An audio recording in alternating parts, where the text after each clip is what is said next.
morning, and this is the news update on VOP TV. I am Promise Enyi. We'll begin in Kano State, where the governor, Abba Kabir Yusuf, has met with the National Security Advisor, Nuhu Ribadu, over the emirship tussle in the state. Governor Yusuf disclosed this in a tweet via his official X handle on Thursday, May 3rd. You may recall that the Deputy Governor, Aminu Gwazo, had accused Ribadu of allegedly facilitating the return of Ado Bayero, the dethroned emir of Kano, to the palace by providing him with 2 private jets. Ribadu had threatened to sue Gwazo over the allegation, but the Deputy Governor withdrew his claims. And in a recent development, the Supreme Court has directed the governors of all the 36 states to submit their defenses in response to a lawsuit filed by the federal government. VOP TV News reports that the federal government is advocating for full autonomy for the 774 local governments. The federal government is seeking an order to stop governors from arbitrarily dissolving democratically elected councils. During the court sessions yesterday, a 7-member panel of the Apex Court ordered the governors, represented by the state attorney generals, to file their responses to the originating summons within 7 days.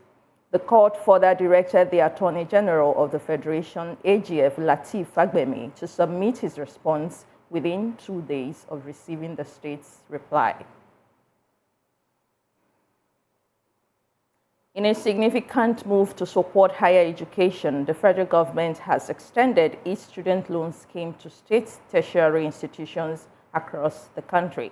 Dr. Akintunde Soya, Managing Director of the Nigerian Education Loan Fund, who made the announcement in Abuja, says starting June 25, students from state institutions can apply for the loan facility in the scheme's second phase. This extension will benefit over 336 state tertiary institutions, including universities, colleges of education, and technical colleges. Data from regulatory agencies reveals that Nigeria has 63 state universities, 54 state polytechnics, 57 state monotechnics, 111 state technical colleges, and 51 state colleges of education. Now, previously, the first phase, which began on May 24th, targeted students from federal institutions. About 60,000 students have registered on the loan application portal, with 30,000 completing their applications.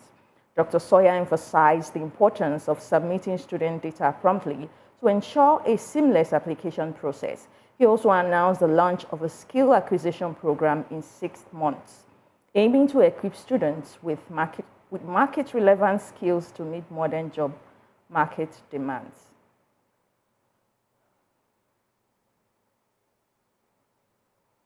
Well, in another development, the Presidential Committee on Fiscal Policy and Tax Reforms has asked the federal government to adopt an exchange rate of 800 naira per dollar for customs import duty. The chairman of the committee, Taiwo Oyedele, spoke today while engaging journalists on the activities of the tax panel in Lagos. While presenting some of the committee's recommendations, the tax expert expressed concern over the import duty rate, which constantly changes due to the volatility of the foreign exchange market. This, Oyedele said, does not allow the adequate planning by businesses. The import duty rate in recent times has witnessed an incessant adjustments by the Nigerian Customs Services, NCS. On May 27th, the customs adjusted the FX rate for tariffs and duties to 1,480 naira per dollar. And while President Bola Tinubu has said that the Niger Delta Development Commission, NDDC, is truly making positive impacts on the Niger Delta region, Tinubu made the statement while inaugurating a 600-meter-long bridge in Ibeno, Akwa Ibom State. Represented by the Senate President Godswill Akpabio, Tinubu said that the commission had directly touched the lives of Niger Delta people in different ways. He said the bridge, which linked 20 communities, will enhance social-economic interactions amongst residents of the affected communities. Tinubu further said that economic activities, education and social interaction would flourish because of the bridge. And moving on, the National Orientation Agency has issued a directive to its officers across the 774 local government areas, instructing them to memorize the newly adopted national anthem before June 3rd, 2024, as it is a part of a broader effort to promote national cohesion, unity, and patriotism.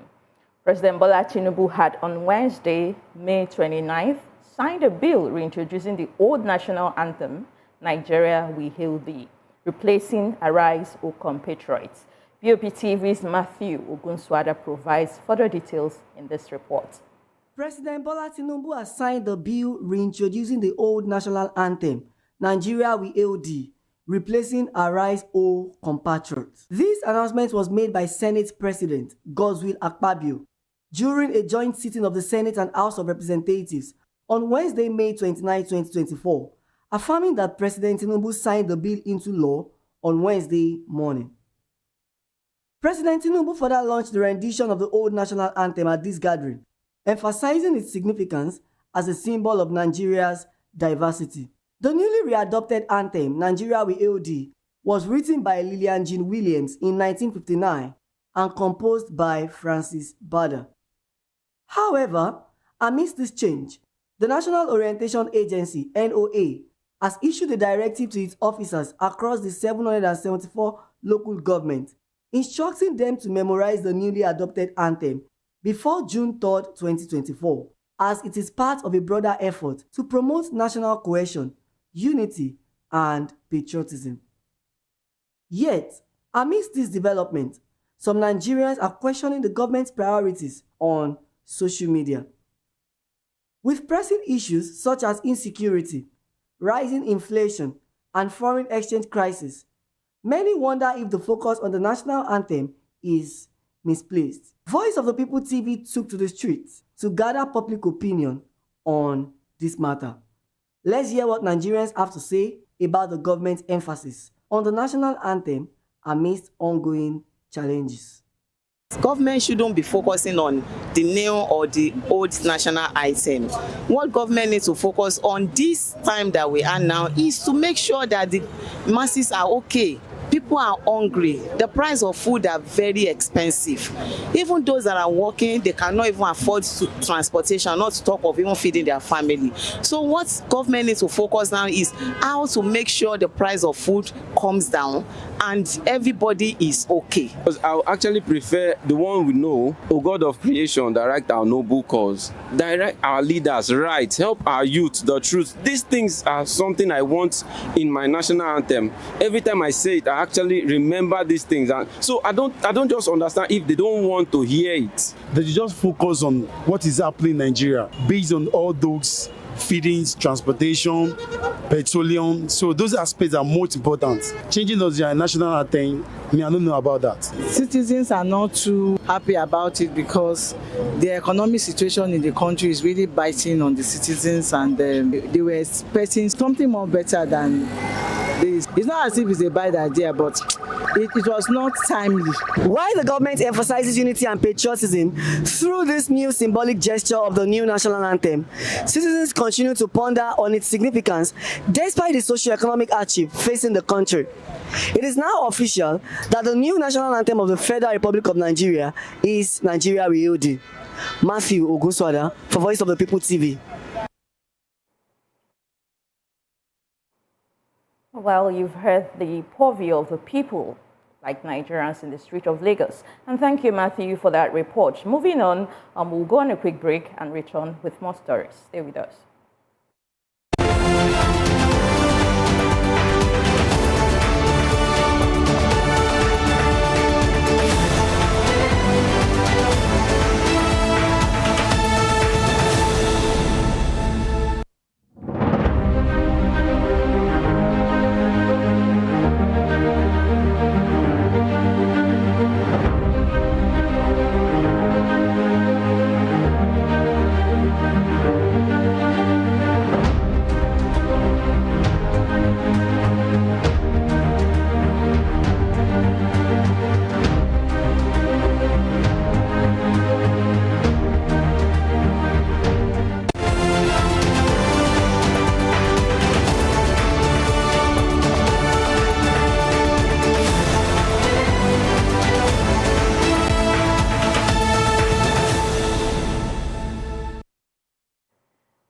Welcome back. Moving on, former minority leader, Senator Naya Abaribe, Abia South, has condemned in a very strong term the alleged killing of some soldiers in guard duty in Abia by hoodlums. Senator Abaribe, who described the killings as disheartening and barbaric, called on the security authorities to immediately apprehend the killers and ensure that perpetrators face the full weight of the law.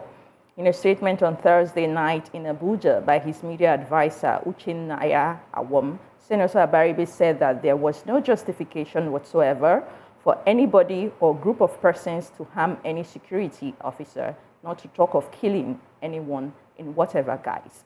Abaribe has, however, appealed to the authorities, particularly the military, to mitigate the ugly situation for the sake of other innocent civilians who are going about their respective businesses, oblivious of the heinous conduct of demented souls that are bent on bringing society to its knees. Troops of the 1 Division Nigerian Army and Operation Well Punch have successfully killed 6 terrorists and apprehended 3 others during a special operation in the Giwa local government area of Kaduna State. The Kaduna State Commissioner for Internal Security and Home Affairs, Samuel Aruwan, disclosed this development yesterday. Although he did not specify the exact timing of the operation, Aruwan briefed newsmen in Kaduna, explaining that the operation was launched in response to credible intelligence regarding terrorist activities in the area. He said the troops initiated a special fighting patrol in the Galadimawa general area of Giwa local government. He said the troops set up an initial position at Sabon Sara village, where it was discovered that insurgents had abandoned a herd of rustled cattle as they hastily escaped from the location. The commissioner explained that the troops recovered the cattle and handed them over to locals before continuing their operation. The National Hajj Commission of Nigeria has called on state pilgrims' welfare boards to collaborate with the National Drug Law Enforcement Agency, NDLEA, to curb the smuggling of prohibited items into Saudi Arabia. In a statement released on Thursday, NACOM Executive Chairman Jalal Ahmad Arabi emphasized the importance of such partnerships to avoid embarrassment and delays during the Hajj screening process. Arabi stressed that intending pilgrims for the 2024 Hajj must refrain from traveling with illicit drugs, cola nuts, and cigarettes, noting Saudi Arabia's stringent anti-drug trafficking laws. He reminded pilgrims that the purpose of the Hajj is worship and urged them to respect the host country's laws and customs. Arabi also cautioned pilgrims to be vigilant against unknowingly becoming conducts for illicit trade and to uphold their personal and national dignity. Still talking drugs, in a groundbreaking symposium held in Lagos, organized by the Sports Writers Association of Nigeria, SWAN, in collaboration with the National Drug Law Enforcement Agency, NDLEA, the Nigerian Police Force, and the University of Ibadan, experts and stakeholders came together to reflect on the significant impact of sports in Nigeria and the growing dangers of drug abuse. The event focused on the challenges faced by Nigerians athletes and youth, highlighting the need for concerted efforts to foster sports development while combating the menace of substance abuse. Jerry Apelohai reports this. Speaking live at Golf Hotel and Suites in GRA Ikeja, at the symposium organized by the Sport Writers Association of Nigeria in conjunction with the Nigerian Police Force and the NDLEA, talking about the Nigerian Drug Law Enforcement Agency. This symposium was organized to educate sportsmen and women on the dangers of drug abuse. Stay with us on VOP TV as we take action from the symposium. In athletics, in boxing, in weightlifting, and all forms of sports in the country, the police has played a significant role. And I want to say that it gives me a great pleasure to deliver this important lecture.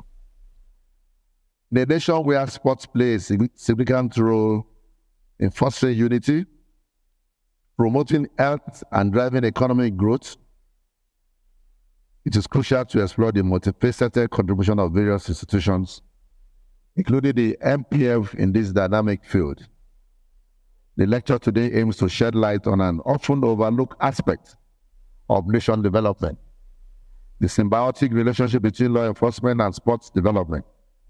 The objective of this lecture includes to explore the role of the Nigeria Police Force in sports development in Nigeria, to highlight the benefits of MPF involvement in sports, and to discuss challenges and provide practical recommendations of improvement. While the primary mandate of the MPF is the preservation of law and order and the protection of lives and property of citizens, our involvement in sport development demonstrates a broader commitment to societal well-being and community engagement in Nigeria. We have to increase investment in sports. More funding has to be in place. There must be more training, enhanced training in sports. Strengthen partnership with national and international sports organizations, educational institutions, community group is essential for creating supportive sport ecosystem. Collaborative initiatives can include joint training programs, share use of facilities, and co-hosted events. This partnership can facilitate resource sharing, provide access to expert knowledge, and enhance the overall quality of sports. To sensitize her guests on the dangers of drug abuse, especially as it has to do with sportsmen and women. So sports is an activity that unites Nigerians. No matter how the differences we have in our community, when it comes to sports, we all gather together. So it's a thing that brings pride. But unfortunately, we discovered that some sportsmen, sportswomen are indulging in substance use, drug abuse, substance abuse in different dimensions. And it's bringing shame and disgrace, bringing dishonor. So NDLEA is advocating, sensitizing the general public to flee from substance abuse. We have different intervention packages, starting from prevention. Prevention is better than cure. We appeal that if it is possible, let us prevent the use of substance. Prevention is all about delaying the initiation of substance use. And even if somebody has already initiated, that it should not develop to dependence, because that dependence is the problematic area. Dependence is a chronic relapsing brain disease.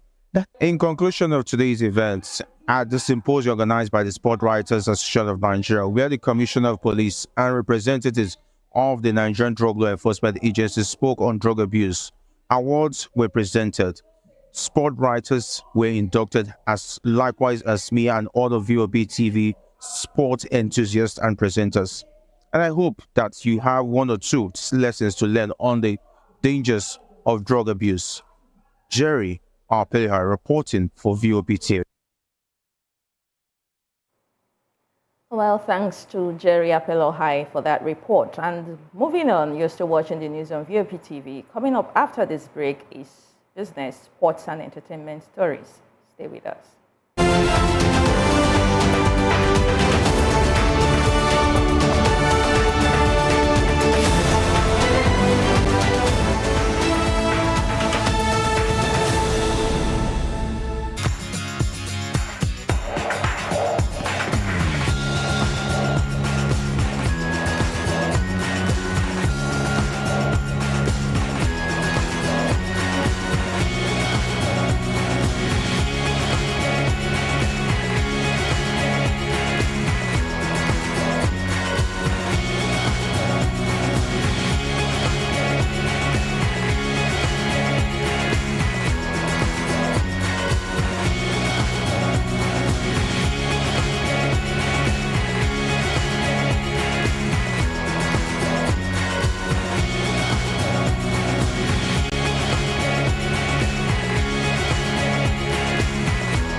Welcome back. And in the world of business, the federal government has secured a $500 million World Bank loan to enhance power distribution in the electricity sector, following last month's tariff increase for top consumers across the country. The Bureau of Public Enterprise, BPE, announced on Thursday that the World Bank approved the loan in 2021, and it was included in the government's borrowing plan this month after achieving certain milestones. The concessionary loan is intended to enhance the financial and technical performance for distribution companies, which have struggled to increase capacity over a decade after Nigeria privatized its electricity sector. Still in business, ExxonMobil is downsizing its operation in Nigeria as Africa's largest oil-producing nation, as the company reduces its office space in Lagos and curtails activities in the country. According to reports, Exxon is relocating employees from the 12-floor mobile house leased for $10 million annually to a smaller 6-floor office in the affluent Ikoyi district, designed to house only half the staff from the previous location. This move signals Exxon's broader intentions to scale down its presence in Nigeria. This reduction is anticipated to lead to job cuts and a diminished footprint for ExxonMobil in the country. Industry experts believe Exxon's action reflects a broader trend among international oil companies in Nigeria, where many are under pressure to cut expenses and optimize operations. Earlier this year, Shell plc agreed to sell its Nigerian onshore oil assets for over $1.3 billion, and Total Energies announced plans to offload its minority stake in a significant Nigerian onshore oil venture. Kimberly-Clark, a manufacturer of Huggies diapers and other hygiene products, is set to shut down its Ikorodu production facility in Nigeria, and this is due to economic challenges. Just 3 years after a $100 million investment, the company has struggled with high energy costs, expensive raw materials, and reduced customer demand, leading to reduced shift and cost-cutting measures. This closure reflects broader industry challenges in Nigeria, with companies like Procter & Gamble and PZ Cussons also focusing similar difficulties. The high production costs, currently depreciation, and weak purchasing power have forced many manufacturers to reassess their operation in Nigeria. Kimberly-Clark's decision to cease production underscores the challenging economic environment and the need for sustainable solutions to support foreign direct investment and industrial growth in the country. And moving on to the world of sports, Senator John Onwan Eno, Minister of Sports Development, has called for Team Nigeria to surpass its best Olympic record from the Atlanta 1996 Games. This appeal was made during a ministerial strategic technical meeting held at the Moshood Abiola National Stadium, Abuja, and aimed at preparing Team Nigeria for the Paris 2024 Olympics and Paralympic Games. The meeting, attended by the Olympic-bound sport federations, focused on developing a comprehensive roadmap and technical training programs. This plan will be analyzed by the Federation and Elite Athletes Department, FEED, and the Ministerial Podium Performance Committee to ensure optimal preparations. Domestic campaign will commence this weekend in Abuja, Lagos, Bayelsa, and Ibadan, followed by international training tours in the US, Germany, Spain, and Italy. So far, 88 athletes have qualified for the Olympics, with more in qualification process. Senator Eno emphasized the importance of both domestic and international preparations to ensure teams' success. The 2024 Nigerian Rugby League season is set to begin in June, featuring competitions in both the Northern and Southern conferences. General Manager Issa Lawal Saulowa expressed confidence in the competitiveness and experience both regions will bring to the new season. The Southern Conference will commence on June 24th, with over 5 teams participating across men's, women's, and under-17 categories, highlighting the league's commitment to inclusive growth. Head coach of the Nigerian women's national rugby team, Samson Okeowo, emphasized the importance of consistency in player performance, while captain of Abuja Rugby Football Club, Michael Egirani, expressed gratitude to the association for the participation in this season. The 2024 season promises excitement for players, sponsors, and fans alike. Anticipation is high among fans who are said to be treated for an exciting collaboration between Nigerian superstar Omale and Fireboy. We're talking about entertainment now, who are partnering with hit-making producer Leka Beat for a new single. Fireboy had fans on the edge of their seats when he shared a post saying, "It's pretty messed up," in which he tagged Omale on his ex, formerly Twitter, account. The post appeared to be an announcement of a possible collaboration, and Omale thickened the plot with his reply. The collaboration will later be confirmed by the Leka Beat, who announced that he will be collaborating with Fireboy and Omale for a new song.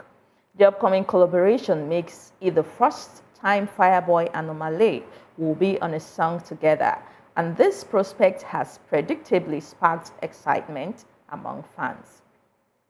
Since breaking into the mainstream, both Fireboy and Omale have enjoyed commercial success. Aside from being hitmakers with critically acclaimed albums, Fireboy and Omale are both past winners of the Headies Next Rated Prize in what was an endorsement of their ability to define the future of Nigeria's mainstream music. Now, while there is no release date yet for this collaboration, listeners will be eager to hear how two of the new generation's biggest stars fired next to each other. And that's a wrap on the news on VOP TV. Thanks for staying with us and stay for more programming. I am Promise. Good morning.